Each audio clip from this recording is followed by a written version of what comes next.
Good morning. Thank you for joining me today. This morning we'll be in Mark chapter 1, verse 29 through chapter 2, verse 12.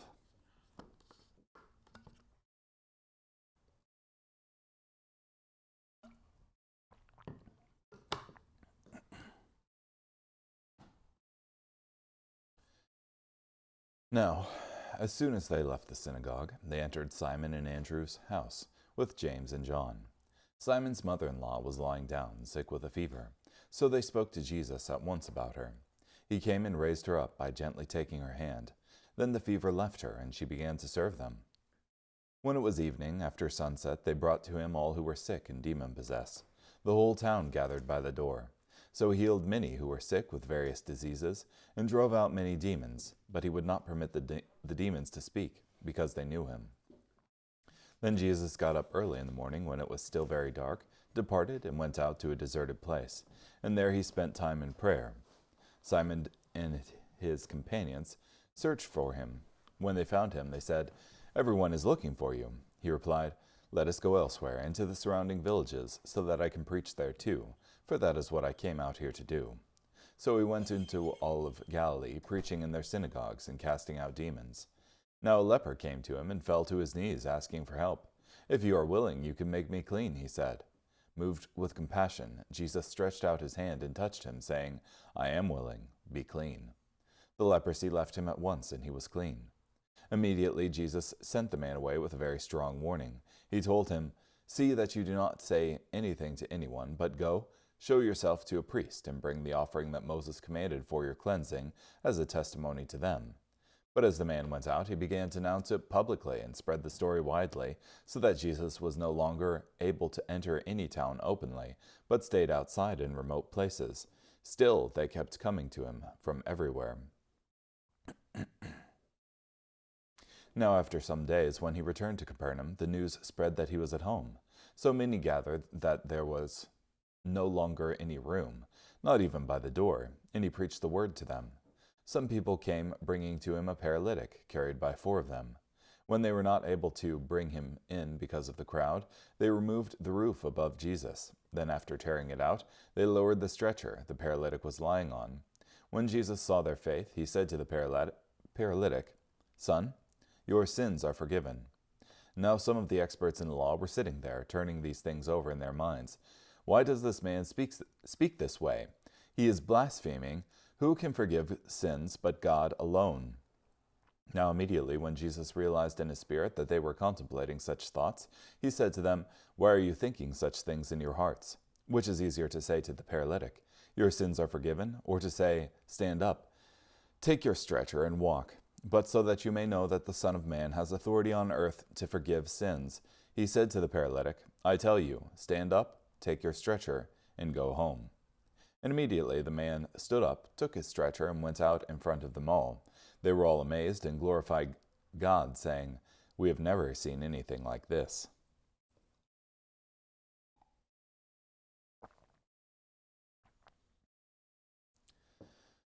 Yeah.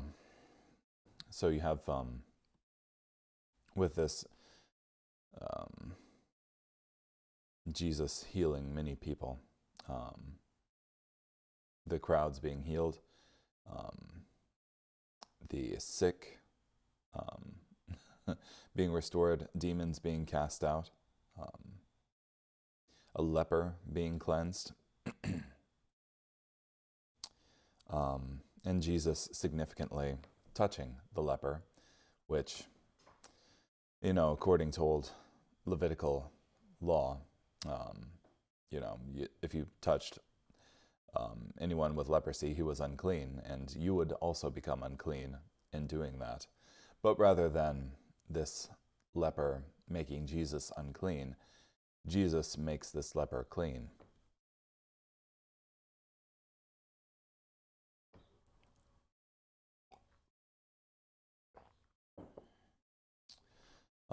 And then you have this instance where Jesus returns home, and he returns to Capernaum, and the news spread that he was at home. You have these people bringing a paralytic man to him, And when Jesus sees their faith in breaking through the roof to deliver this paralytic to him, he says to the paralytic, "Son, your sins are forgiven," which makes me wonder at those who claim there's a progression of divinity through the Gospels. Like, it's a Bart Ehrman thing, that, you start out in Mark and, Jesus isn't very godlike, and then you progress up to John and it's just like straight godlike. But I just wonder, because you have here in the very start of Mark, Mark's admission that Jesus is the Son of God. And you have here the Pharisees rightly wondering in Mark 2:7, why does this man speak this way? He is blaspheming if he's a man, if he's only a man. Who can forgive sins but God alone? And rather than Jesus being like, oh, I misspoke, he says, I do have the authority to forgive sins. And so that you know that I have the authority to forgive sins, get up and walk. So, yeah.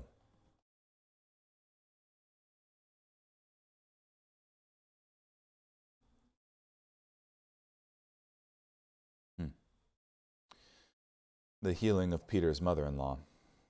Jesus showed both simplicity and power. Jesus healed with the same authority that he used to cast out demons. Peter's mother-in-law was suffering from what the Talmud called a burning fever. It was, and still is, very prevalent in that particular part of Galilee.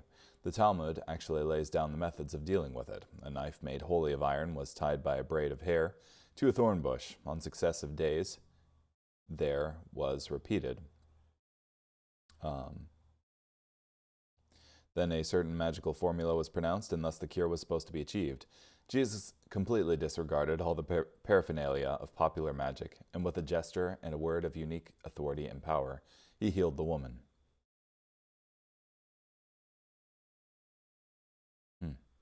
And she served them. Peter's mother-in-law responded the way we should when Jesus blesses us. She immediately served Jesus out of gratitude.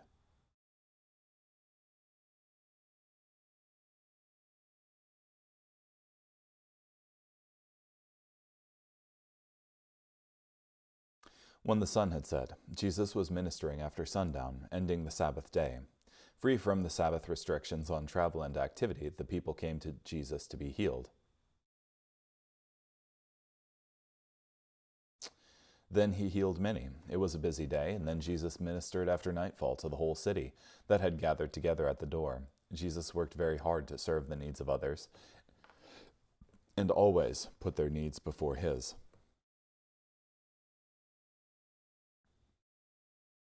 Now in the morning, after a long day, we would certainly excuse Jesus for sleeping in, yet he, having risen a long while before daylight, made less time for sleep and more time for prayer.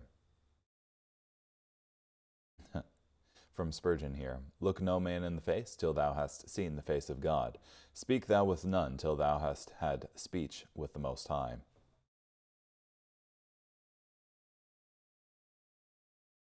He prayed. Jesus did not need to pray because he was weak, but because he was strong, and the source of his strength was his relationship with God, his Father. Jesus knew that pressure and busyness should drive us towards prayer, not from prayer.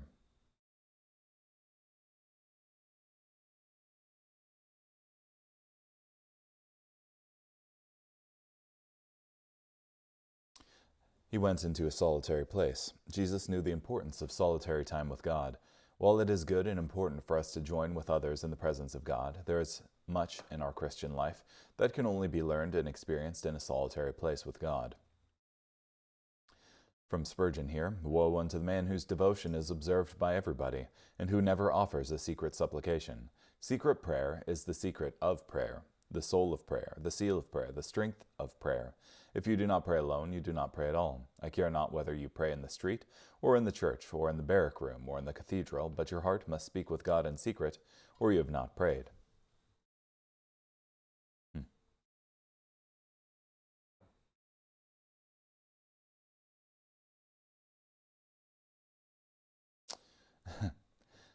Then his disciples searched for him and said, "Everyone is looking for you." The disciples probably thought Jesus would be pleased at his popularity and would want to spend more time with the crowd he gathered and impressed the day before.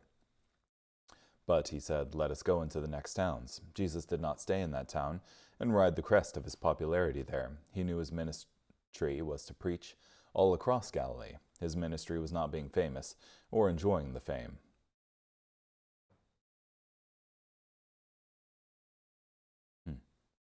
On leprosy. Leprosy begins as small red spots on the skin. Before too long, the spots get bigger and start to turn white with a shiny or scaly appearance. The spots soon spread over the body and hair begins to fall out, first from the head, then even from the eyebrows. As things get worse, fingernails and toenails become loose. They start to rot and eventually fall off. Then the joints of fingers and toes begin to rot and fall off piece by piece. Gums begin to shrink and they can't hold the teeth anymore, so each tooth is lost. Leprosy keeps eating away at the face until the nose, the palate, and even the eyes rot, and the leper wastes away until he or she dies. As horrible as the physical suffering was, the worst part of having leprosy might have been the way people treated the leper. In the Old Testament, God said that when there were lepers among the people of Israel, they should be carefully quarantined and examined. Lepers had to dress like people who were in mourning for the dead, because they were considered to be the living dead. They had to warn the people around them by crying out, "Unclean, unclean," whenever people were near them.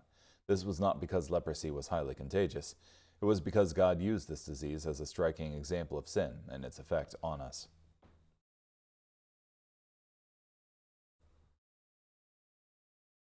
The people of Jesus' day went further than the Old Testament told them to. Back then, they thought two things about a leper.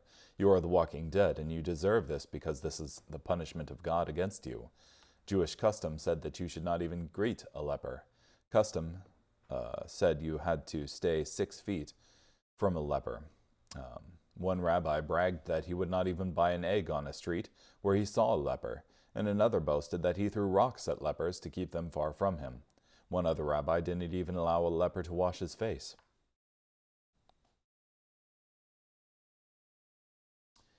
But the leper said to Jesus, "You can make me clean." The leper really believed in the power of Jesus and had confidence that Jesus could heal him. This shows that the leper had great faith, because as far as we know, Jesus had not yet healed a leper in his ministry. In that day, everyone knew only God could heal a leper. There was no cure, and no one just got better. A leper could never get better without a direct healing from God.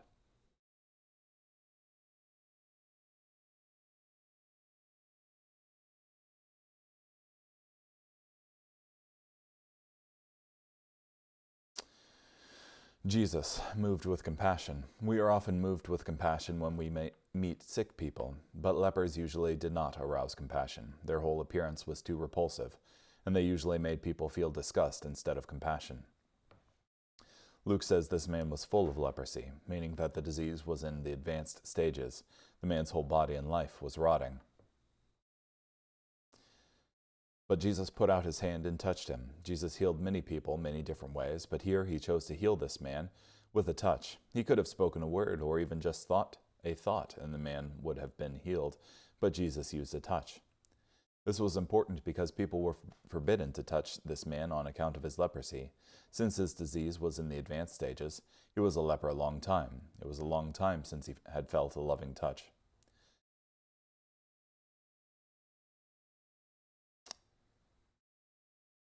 Show yourself to the priest. Jesus told the former leper to go to the priests to carry out the ceremony the law required when a leper was cleansed. Jesus did this first to honor the law of God, but also as a testimony to the priests that an incurable disease had been cured.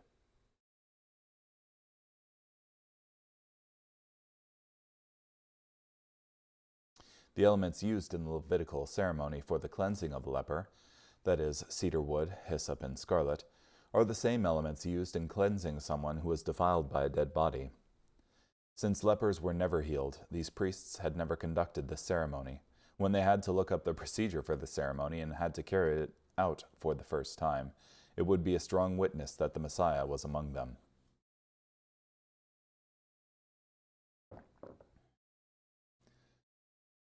But Jesus said, "Say nothing to anyone," but he went out and began to proclaim it freely.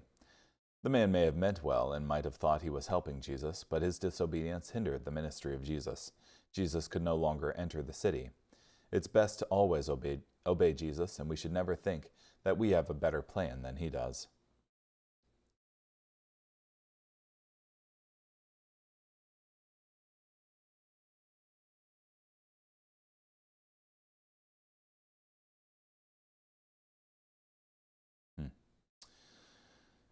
Regarding the paralytic, "Son, your sins are forgiven." We can imagine how the friends on the roof felt. They went to a lot of trouble to see their friend healed of his paralysis, and now the teacher only wants to forgive his sins. We might imagine them shouting, "No, he's paralyzed. We wanted him to walk, not to be forgiven."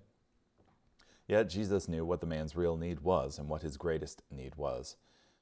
What good was it if the man had 2 whole legs and walked right into hell with them? Whenever there's a problem, almost always, sin is the real problem. Jesus got right to the problem. Jesus did not mean that the paralyzed man was especially sinful, or that his paralysis was directly caused by sin.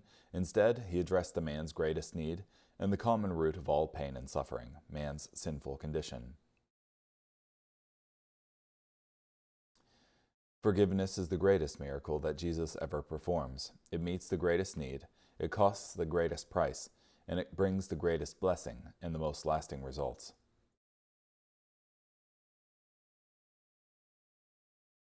Who can forgive sins but God alone? The scribes used the right kind of logic. They correctly believed that only God could forgive sins, and they are even correct for examining this new teacher. Their error was in refusing to see who Jesus is, God, the Son, who has the authority to forgive sins.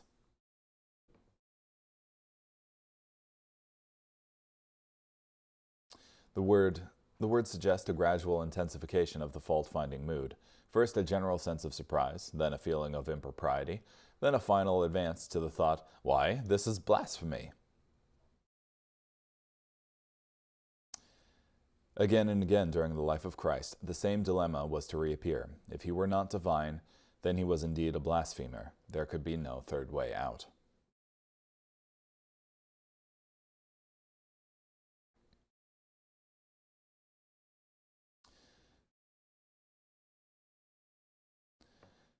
He calls himself the Son of Man. Jesus often referred to himself with this title. The idea is not of perfect man, or ideal man, or common man, but a reference to Daniel 7, 13 and 14, where the coming King of Glory, coming to judge the world, has the title, the Son of Man. Yeah, he was coming on the clouds of heaven.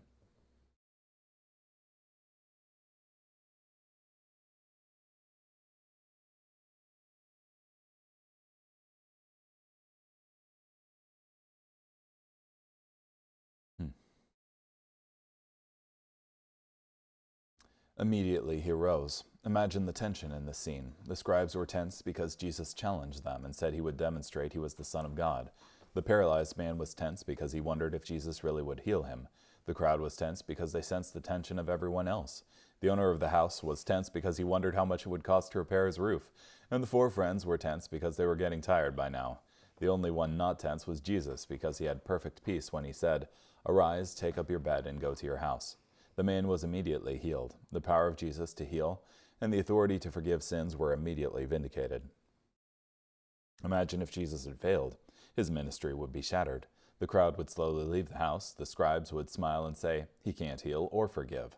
The 4 men would struggle to pull up the paralyzed man, who looked more dejected and embarrassed than ever. The homeowner would look at his roof and think it was all for nothing. But Jesus did not and could not fail, because all he needed to heal this man was his word. There's wonderful healing power in the word of Jesus and in the promises of Jesus for those who come to him in faith. This man came to Jesus in faith, even if it was the borrowed faith of his friends. Carrying on here, Psalm chapter 35, verses 17 through 28. O Lord, how long are you going to just stand there and watch this? Rescue me from their destructive attacks. Guard my life from the young lions. Then I will praise you. Then I will give you thanks in the great assembly. I will praise you before a large crowd of people. Do not let those who are my enemies for no reason gloat over me. Do not let those who hate me without cause carry out their wicked schemes. For they do not try to make peace with others, but plan ways to deceive those who are unsuspecting. They are ready to devour me. They say, aha, aha, we've got you. But you take notice, Lord. O Lord, do not remain far away from me. Rouse yourself, wake up and vindicate me. My God and Lord, defend my just cause. Vindicate me by your justice, O Lord, my God. Do not let them gloat over me. Do not let them say to themselves, aha, we have what we wanted. Do not let them say, we have devoured him. May those who want to harm me be totally embarrassed and ashamed. May those who arrogantly taunt me be covered with shame and humiliation. May those who desire my vindication shout for joy and rejoice. May they continually say, may the Lord be praised, for he wants his servant to be secure. Then I will tell others about your justice and praise you all day long.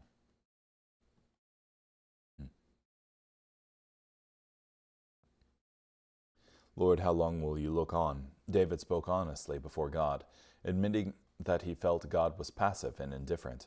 He begged God for rescue in his distress, which was so bad that he felt lions were after him.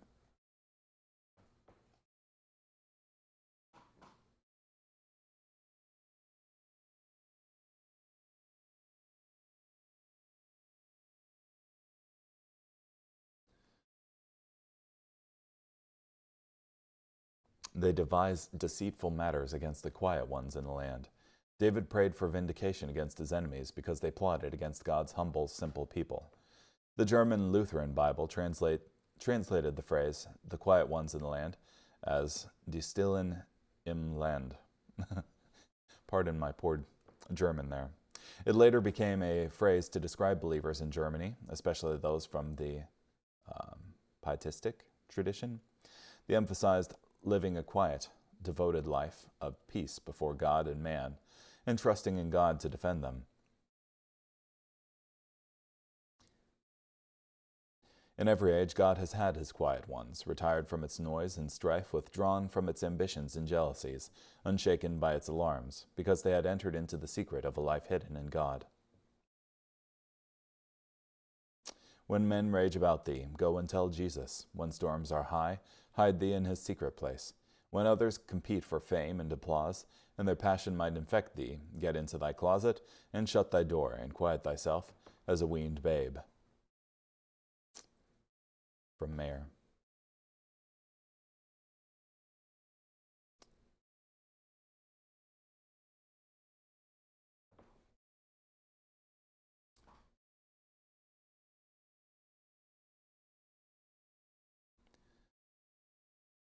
Let the Lord be magnified. David spoke much of his own need and trouble in this psalm, yet he ended with a strong focus on God and his praise. He thought of the people of God, enlarging the Lord in their hearts and minds, and of his continual praise to God. My tongue shall speak of your righteousness, and of your praise all the day long. Mine enemies' great design is to magnify themselves, but my chief desire is that God may be magnified. And finally, Proverbs chapter 9, verses 13 through 18. The woman called Folly is brash. She is naive and does not know anything. She sits at the door of her house, on a seat at the highest point of the city, calling out to those who are passing by her in the way, who go straight on their way. Whoever is simple, let him turn in here, she says to those who lack understanding. Stolen waters are sweet, and food obtained in secret is pleasant. But they do not realize that the dead are there, that her guests are in the depths of the grave. Yeah.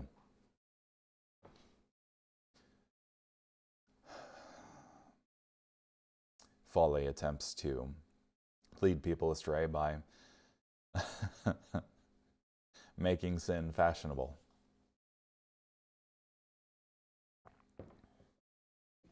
Yeah. And it reminds me a lot of the serpent in the garden, who's like, you won't surely die, but you'll be able to discern right from wrong. And the woman realized that the food was good to eat and desirable for making one wise.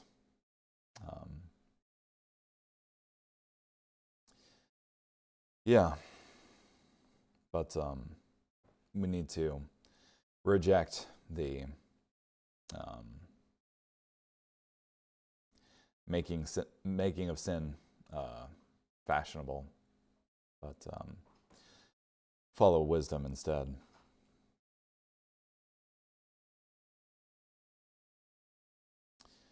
She sits at the door of her house. Foolishness can be found in the home, but also in the highest places of the city. Wisdom works hard to make a wonderful meal and offer impressive hospitality. Folly sits at the door and makes her call to those who pass by in either place.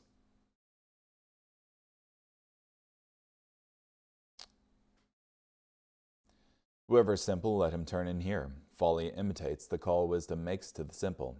She works to keep those she already has, the simple and him who lacks understanding. Folly has her own training program to bring her victims further along their path.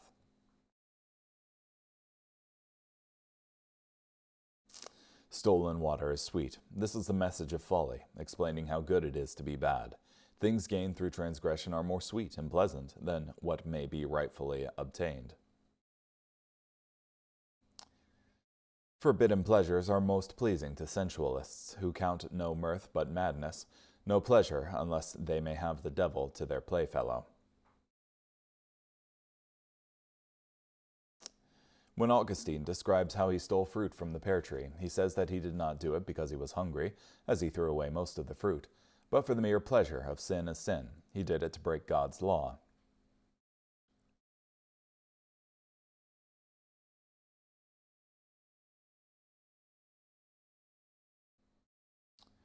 Stolen water is sweet. I suppose this to be a proverbial mode of expression, importing that illicit pleasures are sweeter than those which are legal. The meaning is easy to be discerned, and the conduct of multitudes show that they are ruled by this adage. On it are built all the adulterous intercourses in the land. Water and bread.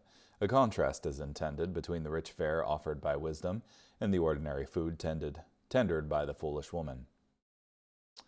But he does not know that the dead are there. There is some truth in the idea that transgression can make something feel better. There is some genuine allure in the excitement, independence, camaraderie, and pleasure in breaking God's command and wisdom's counsel. Sin has its pleasure for a season. Yet folly's path has an end. The dead are there. Her guests are in the depths of hell. Accepting folly's invitation is to accept ultimate death and permanent misery for a few hours or days of what is sweet and pleasant. What they eat on earth will be digested in hell. Folly allures her victim with the half-truth that sin gives pleasure. But like Satan, she denies the connection between sin and death. In every city, on every street, by every door of opportunity, these two voices of wisdom and folly are appealing to men. To obey the call of wisdom is to live. To yield to the clamor of folly is to die.